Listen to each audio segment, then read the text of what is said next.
Entre coranistes et sunnites, qui a raison et qui a tort? Vous allez voir que cette question est en fait très simple à comprendre et que toute cette histoire de qui a raison entre coranistes et sunnites est en fait une question totalement banale. Elle vient en fait d'une incompréhension qui va amener deux extrêmes opposés. D'un côté, vous allez avoir les coranistes qui eux vont rejeter totalement et entièrement les hadiths et vous allez avoir d'autres gens qui se disent sunnites mais qui en fait sont des Ahlul Hadith, c'est-à-dire que c'est des gens qui croient fermement à tous les hadiths, mais ça c'est deux extrêmes opposés qui viennent en réalité d'une certaine confusion. Cette confusion en réalité elle vient d'un problème qui est une nuance mais qu'il faut comprendre. Cette nuance elle est que la sunna et les hadiths ont souvent été compris comme étant la même chose. Or, ça n'est pas la même chose. Le Coran est une chose, la sunna en est une autre et les hadiths sont une troisième chose. Cette confusion va faire en sorte que les gens qui se disent en réalité sunnites vont dire nous pratiquons la sunna et donc nous devons croire en tous les hadiths. De l'autre côté, vous avez des coranistes qui eux disent on ne peut pas croire au hadith, donc nous rejetons la sunna. Alors qu'en fait, la réalité c'est que la sunna c'est la pratique du prophète, c'est ce qu'il a fait, c'est l'exemple qu'il nous a montré, c'est l'exemple qu'il a montré à ses compagnons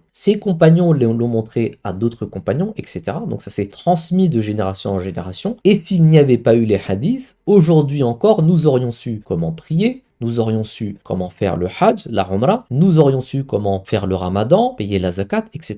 Nous l'aurions su parce que cet exemple se serait transmis de génération en génération. La preuve en est que ça s'est fait après le prophète Muhammad sallallahu pendant des générations à venir, puisque les hadiths ont été compilés à partir de 150 jusqu'à 300 ans après lui, et que le temps que les hadiths soient vulgarisés, ça a pris un certain temps. Et pendant ce temps-là, les gens savaient très bien comment faire toutes les pratiques de l'islam. Ils n'avaient pas attendu qu'un écrit leur vienne pour qu'ils comprennent comment faire la chose. C'est ça la sunna. D'ailleurs, si les hadiths n'existaient pas, nous l'aurions toujours su aujourd'hui. C'est ça qu'il faut comprendre. Alors, ça amène à une conclusion, c'est ça veut dire que les hadiths, il faut les jeter à la poubelle. Non, pas du tout. En réalité, les hadiths viennent soutenir la sunna. Et ils sont importants aussi. Pourquoi est-ce qu'ils sont importants? Parce que la sunna aurait pu être détériorée très facilement. On aurait pu changer la sunna. Des gens malfaisants et malveillants auraient pu très bien vouloir changer la sunna et transmettre autre chose. C'est pour ça que les hadiths sont très importants pour soutenir la sunna. Mais ça n'est pas la sunna. Ils sont là pour soutenir la sunna, pour dire voilà ce que les générations anciennes ont fait, mais ça ne veut pas dire que ce sont la sunna en elle-même. Et ça, c'est un point très important à comprendre. Et vous allez me dire, mais c'est pas si important que ça. On peut dire que c'est la même chose. Mais non, vous allez voir que c'est très important à comprendre la nuance. Pourquoi? Parce que si on ne fait pas cette distinction, on va jamais pouvoir remettre en question certains hadiths qui vont directement en contradiction avec le Coran, puisqu'on appellera ça sunna, alors qu'en réalité, ça n'est pas le cas. Les hadiths viennent en troisième degré, et certains hadiths, même si leur riwaya est bon, même si leur chaîne est authentiquement bonne, parfois ils vont en contradiction clair et net avec le Coran. Et dans ces cas-là, il va falloir évidemment rejeter ces hadiths ou bien il va falloir les interpréter selon ce que le Coran nous dit et selon ce que la sunna admet. Mais si on ne peut pas les interpréter, il va falloir en dernier lieu les rejeter. Et c'est pour ça qu'il y a une confusion. C'est pour ça que vous avez des gens qui vraiment s'en tiennent aux hadiths comme si c'était la révélation divine, alors que ça ne l'est pas du tout, parce qu'ils considèrent que c'est une sunna et que la sunna est aussi importante que le Coran. Et c'est vrai, mais la sunna n'est pas les hadiths. C'est ça qu'il faut comprendre. Les hadiths ne sont pas à mettre au même niveau que la sunna. Si on le met au même niveau, on ne pourra jamais remettre en question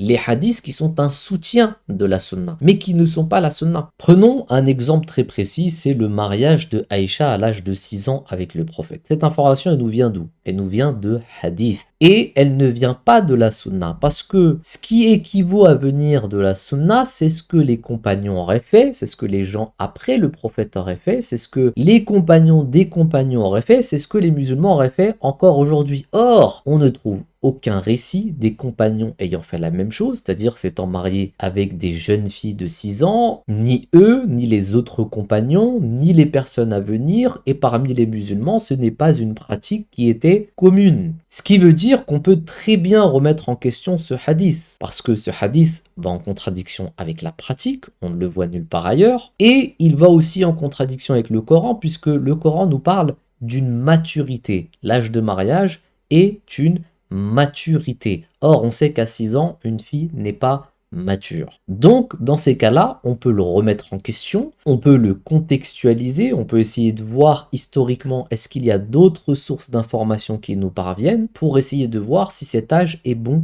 ou mauvais. Ça, c'est un exemple parmi tant d'autres, mais ça montre à quel point il est important de faire la distinction entre Sunna et Hadith. C'est pour ça que vous avez d'un côté des Coranistes, vous avez un extrême d'un côté, et vous avez de l'autre des gens qui se disent sunnites, mais qui en réalité sont des Ahlul Hadith. Je le répète encore une fois, cette nuance est très importante parce que, comme vous l'aurez compris, si on ne fait pas la distinction entre ces deux choses-là, il y aura d'un côté des gens qui rejetteront entièrement la sunna, et de l'autre, vous avez des gens qui se diront défenseurs de la sunna, mais qui en réalité sont les défenseurs des hadiths. Et il est là le grand problème, c'est pour ça qu'il faut absolument comprendre cette nuance dans notre cheminement de l'islam, dans notre cheminement de la compréhension de l'islam. Il faut comprendre cette nuance et il faut donner l'importance aux choses selon ce qu'il aurait dû. Le premier, c'est évidemment le Coran, le deuxième, c'est la Sunna, et la troisième, c'est les hadiths. Nous ne devons pas interpréter le Coran à travers